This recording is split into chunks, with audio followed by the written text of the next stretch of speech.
반갑습니다. 물류관리론 13주차 강의를 시작하도록 그렇게 하겠습니다. 녹색 물류인데요. 그냥 단어만 봐도 여러분들이 이해하겠죠. 환경과 관련된 내용이다 이렇게 생각하면 되겠습니다. 환경물류와 녹색물류에서 녹색물류 정의에 대해서 알아보도록 하겠습니다. 좁은 의미의 녹색물류와 넓은 의미의 녹색물류로 구분을 해볼 수 있는데요. 협의는 좁은 의미의 녹색물류를 이야기한다. 좁은 의미의 녹색물류는 어떤 것인가 했더니 물류 분야에서 화물 운송 발생 가능한 온실가스와 대기오염 배출가스 저감 대책 이런 오염물질을 저감 관리하는 활동을 이야기합니다. 예를 들어서 트럭이 많이 움직였을 때 오염가스가 나올 수 있겠죠. 아니면 배를 운송하는 과정에서도 가스가 나올 수 있는 그런 내용이 됩니다. 그래서 매연 이런 것들이 오염물질이 될 수 있는데 이런 것들을 저감 관리하는 활동을 우리가 녹색물류로 합니다. 넓은 의미의 녹색물류는 대기 환경에 대한 어떤 영향뿐만 아니라 전통적인 순물류, 영물류를 포괄하는 물류 전반적인 것을 포함한 환경을 고려한 물류다 이렇게 생각하면 되겠습니다.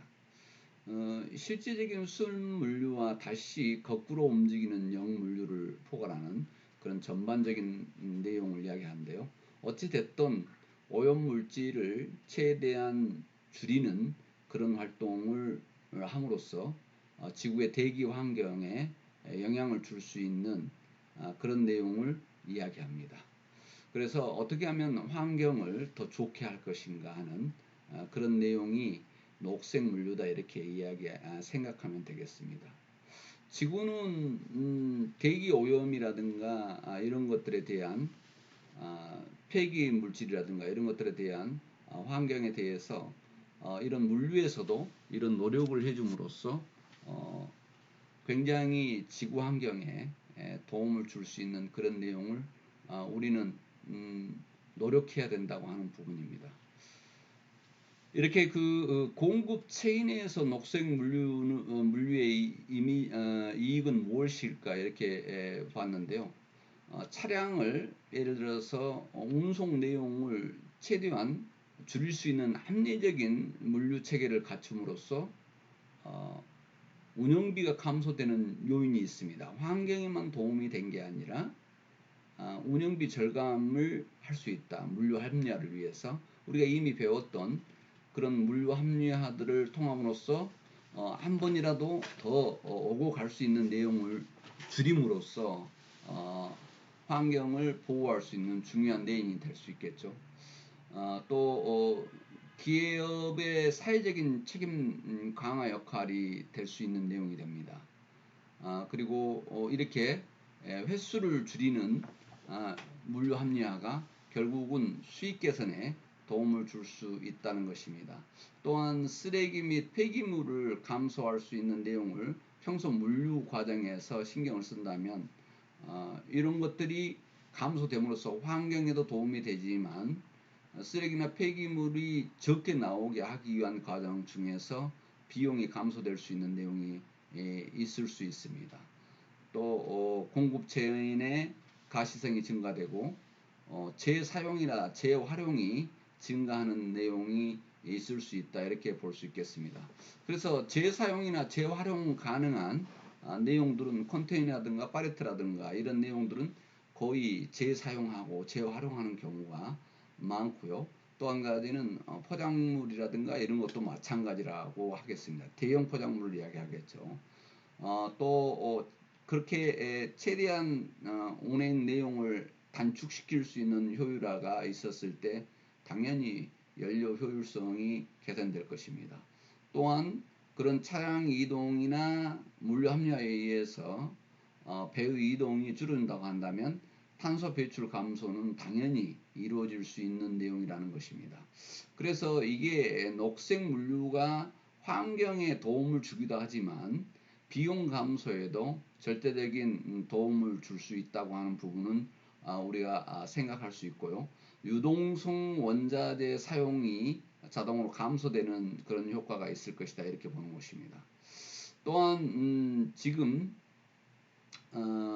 브랜드에서는 이미지 개선이 될 수 있는 내용이 되겠죠. 당연히 환경을 생각한다는 것 때문에 브랜드의 이미지가 개선이 될 수 있고, 또 경쟁자와의 어떤 차별화가 이루어질 수 있는 내용입니다. 당연히 물류비 절감은 이루어질 수 있겠죠. 또한 경쟁 우위 획득을 할 수 있는 중요한 요인이 될 수 있다 하는 내용입니다. 물류 흐름의 최적화가 이루어질 수 있고, 또 생산의 최적화가 이루어질 수 있고, 이런 내용 중에서 제조 비용이 절감함으로써 소비자에게는 저렴한 비용으로 상품을 구매할 수 있는 도움이 될 것입니다. 환경을 생각하는 것이 환경에만 치우친 줄 알았는데 전체적인 비용 감소에 영향을 주는 내용이기 때문에 녹색 물류를 생각하지 않을 수 없다, 이렇게 보는 것입니다. 그 다음에 이제 물류 보안인데요. 인류의 안전을 위해서 물류에도 보안이 이렇게 채택이 됩니다. 특히 2001년도에 미국의 9.11 테러 이후에 아주 물류 보안이 국제 물류 체계상 중요한 이슈로 이렇게 부각됐습니다. 그래서 국제적인 어떤 글로벌 공급 사슬 관리에 물류 보안 체계를 어떻게 구축할 것인가 하는 것이 과제로, 국제적인 과제로 이렇게 인식되기 시작했는데요. 미국은 물류 보안 체제 구축에 선도적인 역할을 담당해 왔습니다. 그래서 CSI, TPAT 이렇게 해서 어떤 24시간 규칙, 항만보안법, 그리고 9.11 테러 대책위원회 공고 뭐 이런 것들이 미국에서 거의 다 이루어진 그런 내용이라고 우리는 볼 수 있었습니다. 또한 IMO 세계 세관기구 등 국제기구도 물류 보안 제도 도입을 시행 중에 있습니다. 이 내용 부분들은 다시 세부적인 내용으로 계속 이어질 계획인데요. 물류 보안의 특징은 뭔가 했더니 대부분 보안 제도에는 어떤 테러와 대량 살상 물질의 자국 내 반입을 봉쇄하는 데 초점을 두고 있습니다. 위험하고 인류의 안전을 위해서 꼭 필요한 제도인데요. 미국과 유럽이 대부분 보안 제도를 발의하고 주도했던 것입니다. IMO 주도로 도입된 ISPS라고 하는 코드는 전 세계 국가들이 의무적으로 준수해야 한데 반해서 AO, ISO 28000 이런 등은 자율 집행되기도 했습니다. 이게 지금 계속해서 발전해 간대요. 각 물류 기업은 여러 가지 물류 보안 제도를 각각 준수할 수밖에 없게 돼 있습니다. 왜냐하면 국가에서 이 내용들을 준수하지 않았을 때 물류 이동을 제한받을 수 있는 요인들을 제도로서 이렇게 걸어놨기 때문에 더더욱 그렇다고 볼 수 있겠습니다. 주요 물류 보안 제도를 이렇게 살펴보도록 하겠습니다. 국제적으로 컨테이너 안전협정 CSI라고 하는 컨테이너 안전협정이 있습니다. 미국은 9.11 테러가 엄청난 충격이었는데요. 그래서 수출 물량이 많은 주요 외국 항만에 미국 세관원을 파견해서 미국으로 수출할 컨테이너 화물의 위험도를 사전에 평가하는 그런 컨테이너 보안 협정을 2002년도에 시행을 해서 움직이고 있습니다. 미국향 화물 및 미국 항만에 기항하는 모든 수출 화물에 대해서 선적지에서 선적 24시간 전까지 미국 세관에 적화 목록을 제출해야 하는 것을 의무화하고 있었던 것입니다. 왜냐하면 9.11 테러 이후에 재발될 수 있는 어떤 위험 요인들이 계속해서 상존했기 때문에 더더욱 그런 위험에 대한 내용을 갖고 있었다 이렇게 생각하면 되겠습니다. 그때 엄청난 큰 빌딩을 이렇게 공격해오는 9.11 테러는 전 세계적인 충격이었는데요. 그래서 대테러 방지 민관 협력 프로그램도 나오기 시작했습니다. 그래서 CTPAT라고 하는 영문 이니셜 약자를 앞에 세워서 그 프로그램을 만들었는데요. 반테러 민관 파트너십 제도를 시행할 수 있는 법적 근거를 명문화했다 이렇게 보면 되겠습니다. 미국 수입업자와 선사, 항공사, 그리고 터미널 운영사, 포워더, 통관 중개인 등을 적용 대상으로 하고 있고 현재 1만 개 이상 업체가 가입 신청을 완료한 바 있습니다. 이렇게 대테러 방지 민간 협력 프로그램에 참여를 함으로써 국제 물류의 원활한 이동이 있을 수 있도록 하기 위해서 더더욱 이 프로그램에 가입을 하지 않으면 안 되는 상황으로 되고 있다 이렇게 보면 되겠습니다.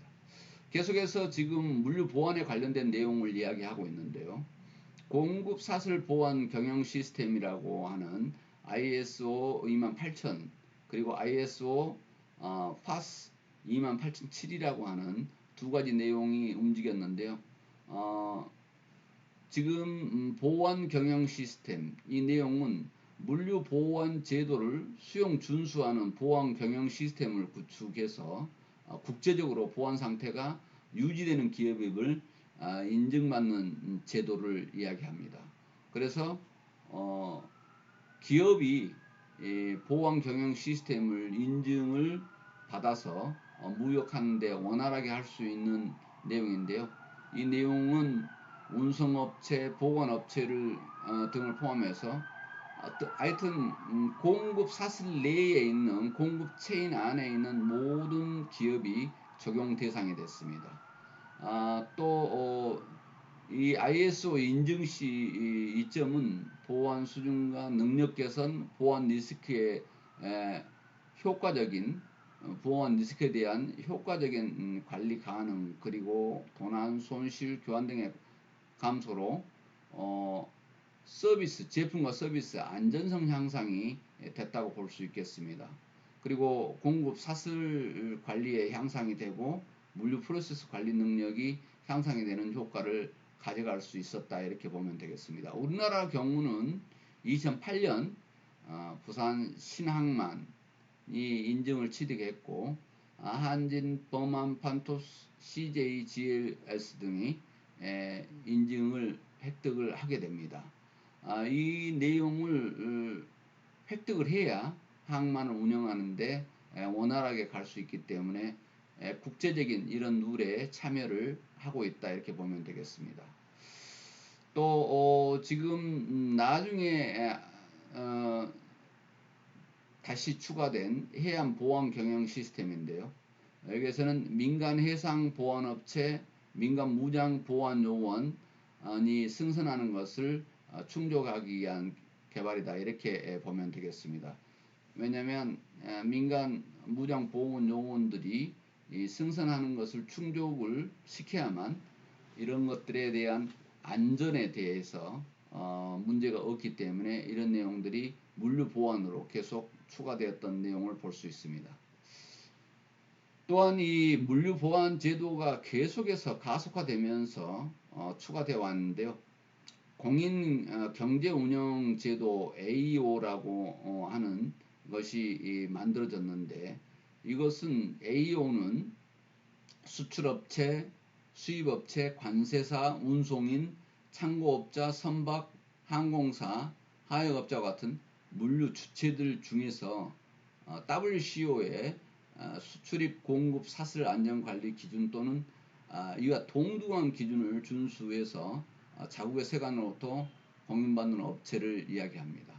이 내용은 이 제도는 미국이 지금 계속 반복되게 이야기되고 있습니다만 9.11 테러 이후에 이렇게 규정을 수입했는데요.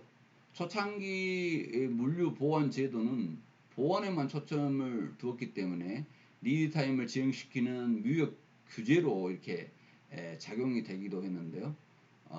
국가 간의 화물 흐름을 원활하게 유지할 수 있는 절차가 강화하기 위해서 세계 관세기구가 이렇게 2005년에 SAFE 프레임워크라고 하는 물류 보안과 무역 관서에 관한 국제 기준을 도입하면서 추진했던 제조다 이렇게 알고 있으면 되겠습니다. 그래서 AO는 자국 내에서뿐만 아니라 상호 인정 협약을 맺은 해외 국가에서도 통관상의 혜택을 누릴 수 있는 특징을 지니고 있다 이렇게 보면 되겠습니다. 어떻게 하면 조금 리드 타임을 줄여볼 것인가 하는 것이 미리 공인경제운영인 제도를 만들어 놓음으로써 시간을 좀 단축시키고 이렇게 가입 추진한 제도를 실시하는 국가 간에 또 국내 국가 간에 편하게 물류가 이루어질 수 있도록 만들었던 제도다 이렇게 보면 되겠습니다. 또 위험물 컨테이너 점검 제도인데요. 컨테이너 안에 무엇이 들어있는지 이 내용들을 확인하기 위한 것들입니다. 왜냐하면 위험 화물에 의한 사고를 예방하기 위해서 수입되는 위험물 컨테이너에 대한 국제 해상 위험물 규칙 준수 여부를 점검하는 제도다 이렇게 생각하면 되겠습니다. 보통 CIP라고 하는데요. CIP의 주요 점검 내용들은 다양한 그 안에 들어있는 서류부터 시작해서 그 서류와 위험물과 일치 여부, 그리고 안전 승인판이라든가 외관 상태, 표찰 부착 적정 여부, 컨테이너 수납 상태, 뭐 이런 것들을 점검하는 적정성을 체크하는 그런 제도다 이렇게 보면 되겠습니다. CIP 제도를 도입 운영하게 되면 어떤 폭발, 위험물 관련 사고를 예방할 수 있고 인명 및 재산 피해를 방지할 수 있기 때문에 위험물 컨테이너 점검 제도를 도입하지 않으면 안 되는 그런 내용으로 되어 있습니다. 우리나라도 2002년도에 위험물 컨테이너 점검 제도를 부산항과 광양항에 도입을 하게 됩니다. 나중에 물동량이 증가하고 있는 인천항과 울산항으로 시행 범위를 확대하기도 했는데요.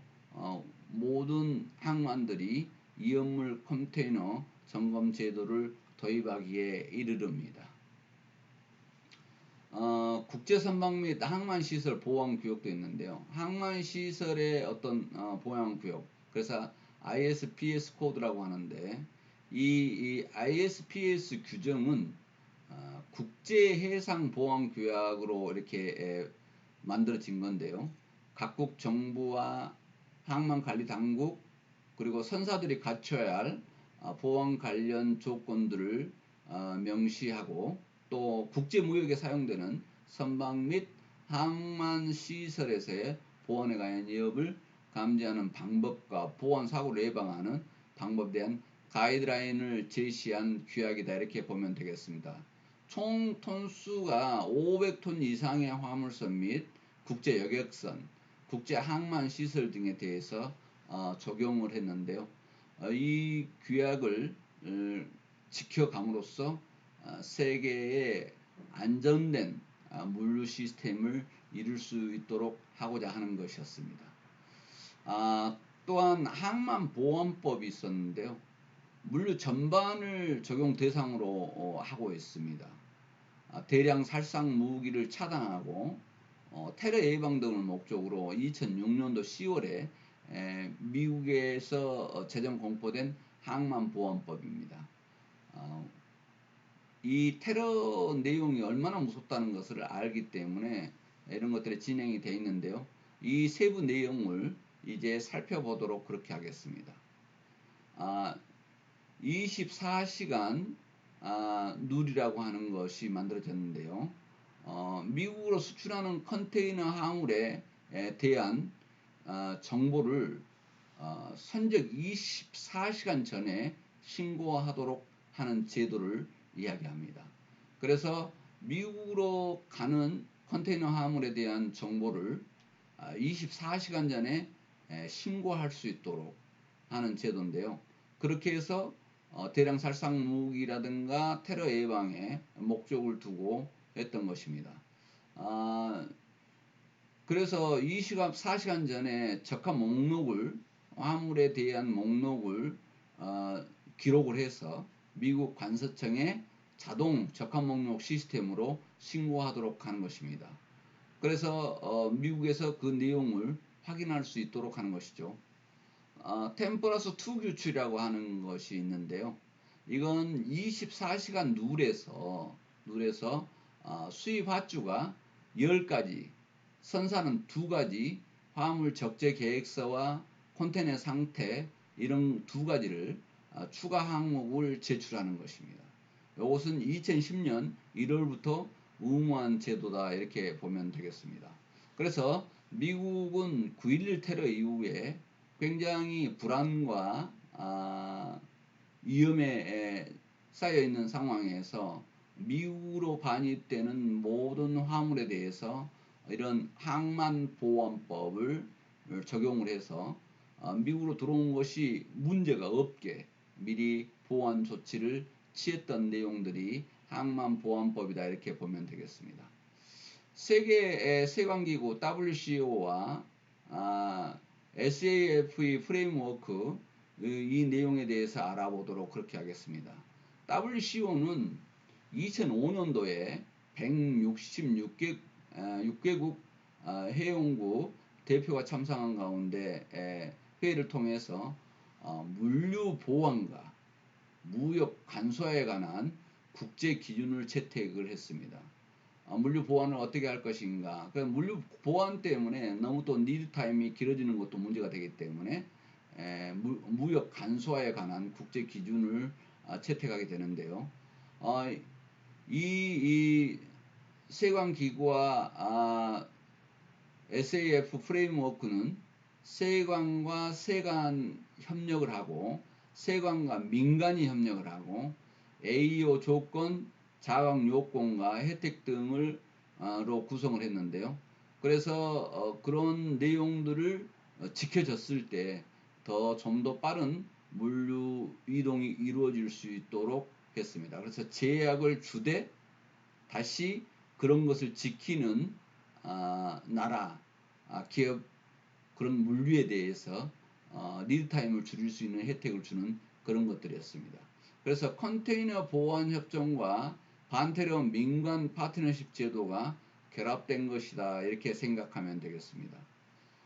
국가 간 이동 화물에 대해서 테러와 범죄를 방지하고 교역 안전을 도모하기 위해서 각국 세관이 이행해야 할 표준을 제시한 것입니다.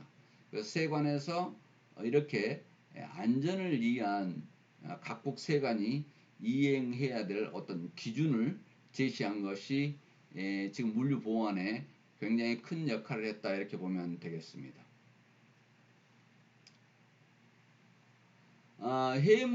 해상 화물 보안법인데요. 여기에서 마찬가지로 송화인들의 서류만을 검토해서 검사 단계를 완화하는 것에 대한 비판이 제기되면서 기존의 화물 보안 프로그램을 강화하기 위해서 2005년도에 미국 상원 의원에서 제안했던 내용입니다. 송화인 스스로 공급망상의 모든 단계에 걸쳐서 보안에 책임을 질 수 있도록 절차를 마련하기 위해서 추진 중에 있습니다. 그만큼 국제적인 테러가 위험하기 때문에 이렇게 안전에 관련된 그런 내용을 신경을 쓰지 않으면 안 되는 그런 내용으로 볼 수 있는데요.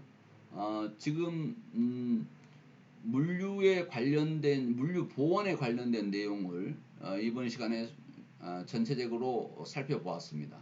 이 내용은 여러분들이 전공을 하기 때문에 이 정도로 지금 보완물류라고 하는 것, 녹색물류와 보완물류라고 하는 것이 왜 물류에 보완이 필요한가 하는 내용을 전공을 한 사람으로서 알고 있어야 될 내용이기 때문에 조금 진부하지만 여러분들한테 전공한 사람으로서 짚고 넘어가지 않을 수 없는 내용이다 이렇게 보면 되겠습니다. 그래서 예전에 없었던 2000년 이후에 9.11 테러 이후에 전 세계적으로 물류 보완이 이루어지는 제도를 구축하고 규칙을 만들고 규정을 만들어서 안전한 물류 보완이 돼 있는 그런 물류가 원활히 이루어질 수 있도록 하는 내용을 여러분과 살펴봤습니다.